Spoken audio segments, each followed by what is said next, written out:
In this video tutorial, I'll show you how to reset your Windows to factory settings without Windows installation media. Please be aware that its new feature exists in Windows 8, 8.1 and 10. Open Start menu. Type Settings.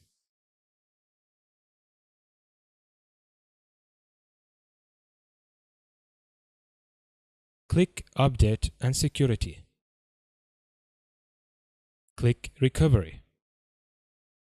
From Reset this PC section, click Get Started.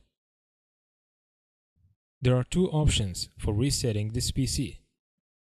The first option removes installed programs and settings, but keeps your personal files and documents. The second option, remove everything. I'll use this option. Also, you'll be prompted with another two options. The first option, resetting your PC quickly. This option is good if you still own this PC. The second option, resetting your PC and clean the drive. It means wipe everything. It's a good option if you decide to sell your PC and make it harder for someone to recover your removed files, but this option gonna take a few hours. It's up to you. Now, let's assume your PC suffers from slowness and you can barely reach these options.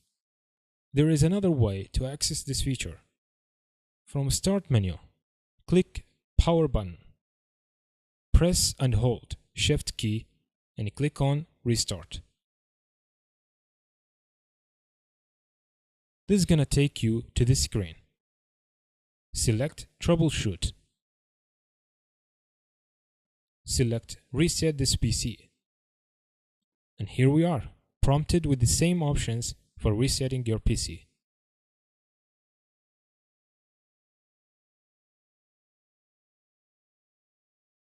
That's all.